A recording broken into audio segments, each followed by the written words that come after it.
Kisah Raja Kolocokro milik Sunan Kudus. Ditakuti pejabat karena bisa lengserkan jabatan. Assalamualaikum warahmatullahi wabarakatuh. Selamat datang di channel YouTube Alur Kehidupan. Pada segmen kelam kali ini, kami akan membahas mengenai kisah Raja Kolocokro milik Sunan Kudus. Ditakuti pejabat karena bisa lengserkan jabatan.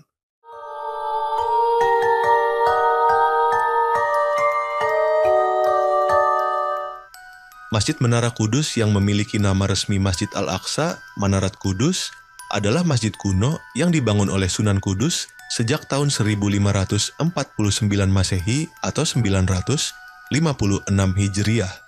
Lokasinya berada di Desa Kauman, Kecamatan Kota, Kabupaten Kudus, Jawa Tengah.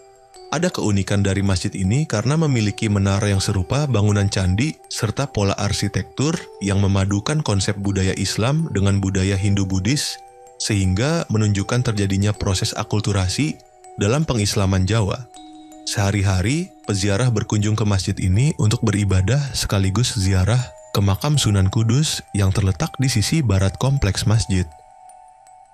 Masjid ini juga menjadi pusat keramaian pada festival dandangan yang diadakan warga Kudus untuk menyambut bulan suci Ramadan. Berdirinya Masjid Menara Kudus tidak terlepas dari peran Sunan Kudus sebagai penggagas dan pendiri. Sebagaimana Wali Songo yang lainnya, Sunan Kudus menggunakan pendekatan kultural dalam berdakwah. Ia mengadaptasi dan melakukan pribumisasi ajaran Islam di tengah masyarakat yang telah memiliki budaya mapan dalam pengaruh agama Hindu dan Buddha. Akulturasi budaya Hindu dan Buddha dalam dakwah Islam yang dilakukan Sunan Kudus terlihat jelas pada arsitektur dan konsep bangunan Masjid Menara Kudus. Masjid ini mulai didirikan pada tanggal 19 Rajab 956 Hijriah atau 23 Agustus 1549 Masehi. Hal ini didasarkan pada inskripsi berbahasa Arab yang tertulis pada prasasti batu berukuran lebar 30 cm dan panjang 46 cm yang terletak pada mihrab masjid. Peletakan batu pertama menggunakan batu dari Baitul Maqdis di Palestina. Oleh karena itu, masjid ini kemudian dinamakan Masjid Al-Aqsa. Masjid Menara Kudus ini memiliki 5 pintu sebelah kanan dan 5 pintu sebelah kiri. Jendelanya semuanya ada 4 buah. Pintu besar terdiri dari 5 buah, dan tiang besar di dalam masjid yang berasal dari kayu jati ada 8 buah.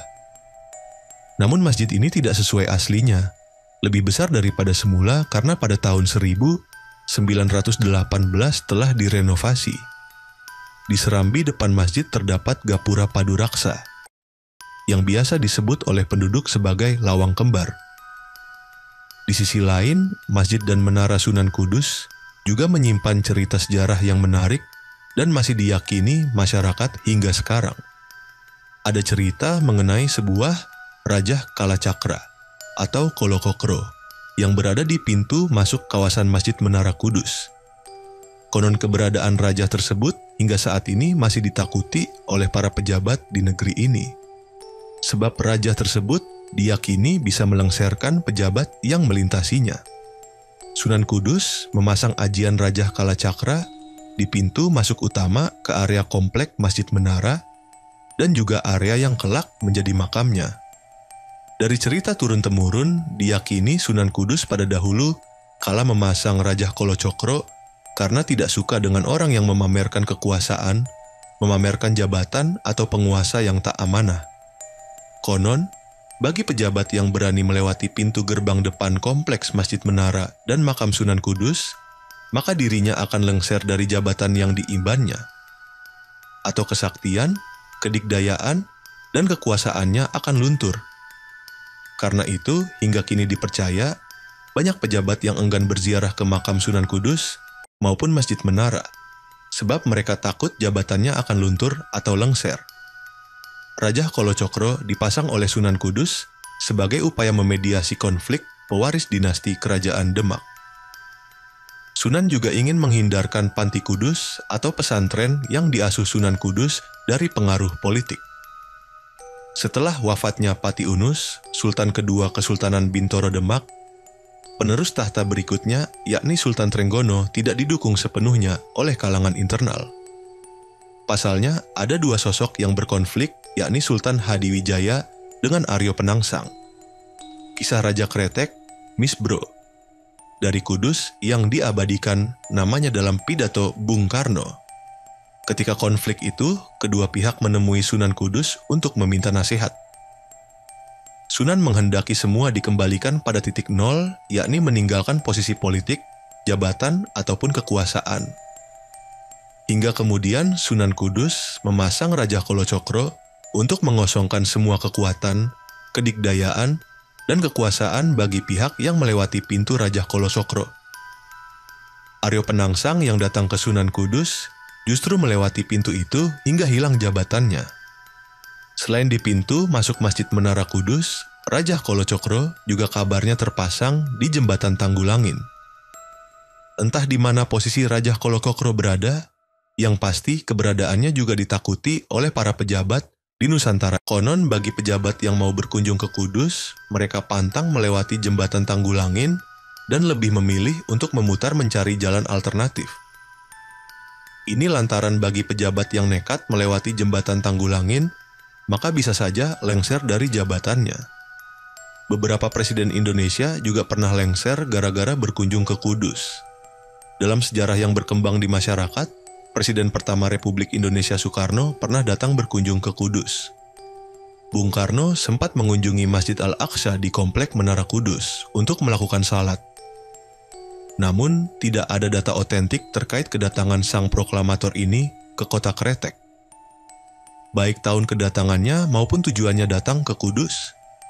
Namun, sebagian masyarakat di Kudus percaya lengsernya Presiden Soekarno dari kursi kepresidenan ada sangkut pautnya dengan kedatangannya di Kudus. Soekarno dikudeta secara terselubung oleh Presiden kedua, Soeharto, melalui Surat Perintah 11 Maret atau Super Semar. Pejabat selanjutnya yang datang ke Kudus yakni Presiden Republik Indonesia keempat, Abdurrahman Wahid, atau lebih dikenal dengan sebutan Gus Dur. Cucu pendiri NU itu datang ke Kudus sekitar tahun 2002. Dia datang untuk mengunjungi sahabatnya Kiai Haji Sya'roni Ahmadi di kediamannya. Tak lama setelah kedatangannya ke Kudus, Gus Dur dilengserkan dari kursi kepresidenan melalui sidang istimewa. Dia digantikan wakilnya Megawati Soekarno Putri. Kemudian Presiden ke-6 RI Susilo Bambang Yudhoyono pernah memiliki rencana untuk berkunjung ke Kudus. Saat itu SBY pernah melakukan kunjungan ke sebuah daerah di jalur Pantura dengan menempuh jalur darat. Mestinya rombongan SBY harus melintasi Kudus karena menjadi jalur utama. Akan tetapi SBY memilih jalur alternatif agar tidak masuk ke wilayah Kudus. Sekali lagi, mitos Raja Kolocokro milik Sunan Kudus yang masih dipercayai sebagian masyarakat, boleh dipercayai, boleh juga tidak. Beberapa hal yang kemudian terjadi dan menjadi sejarah bisa jadi benar sebagai bukti, dan bisa juga terjadi karena kebetulan. Namun, jika mitos tersebut terbukti benar, bagaimana jika kelak ada presiden berasal dari Kudus? Apakah dia berani pulang ke kampung halaman saat menjabat? Biar sejarah yang akan menjawab. Terima kasih telah menonton video kami.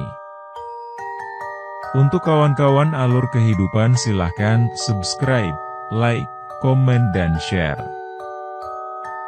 Dan bagi kawan-kawan alur kehidupan yang ingin berbagi cerita misteri, seram dan pengalaman spiritualnya, kalian bisa menghubungi alur kehidupan melalui email kami, alurkehidupan25@gmail.com.